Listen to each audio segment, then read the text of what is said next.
లైంగిక వేధింపుల కేసులో జైలుకు వెళ్లొచ్చిన జానీ మాస్టర్ కి మరో షాక్ తగిలింది. టాలీవుడ్ కొరియోగ్రాఫర్స్ అసోసియేషన్ కి అధ్యక్షుడిగా ఉన్న జానీకి తెలియకుండానే ఆదివారం ఎన్నికలు నిర్వహించి కొత్త అధ్యక్షుని ఎన్నుకున్నారు. గుట్టు చప్పుడు కాకుండా జరిగిన ఎలక్షన్స్ పై కోర్టుని ఆశ్రయిస్తానంటున్నారు Jani master. Tollywood choreographers association ఎన్నికలు వివాదానికి దారితీశాయి. టాలీవుడ్ కొరియోగ్రాఫర్స్ అసోసియేషన్ కు 2023లో అధ్యక్షుడిగా ఎన్నికయ్యారు జానీ మాస్టర్. రూల్స్ ప్రకారం 2025 వరకు ఆయన ప్రెసిడెంట్ గా కొనసాగాలి. కానీ ఆయన పదవీకాలం ముగియకుండానే ఆదివారం కొరియోగ్రాఫర్స్ అసోసియేషన్ కు ఎన్నికలు జరిగాయి. 257 ఓట్లతో జోసెఫ్ ప్రకాష్ కొత్త అధ్యక్షుడిగా గెలిచారు. జోసెఫ్ గతంలో 3 సార్లు అసోసియేషన్ కు ప్రెసిడెంట్ గా పనిచేశారు.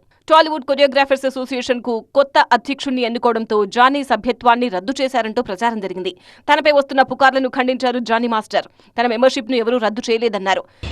నన్ను డాన్సర్స్ యూనియన్ నుంచి శాశ్వతంగా తొలగించారని చెప్పి అదంతా ఫేక్, నమ్మద్దు. నన్ను ఏ యూనియన్ నుంచి తీసేయలేదు, నా కార్డు ఎవరు తీసేయలేదు. నేను డాన్సర్స్ యూనియన్లో మెంబరు. ఏదైతే ఈ ఎలక్షన్స్ నిన్న జరిగినాయో ఈ లీగల్గా నేను ఫైట్ చేస్తున్నాను. ఆ వివరాలు తొందరలో చెప్తాను.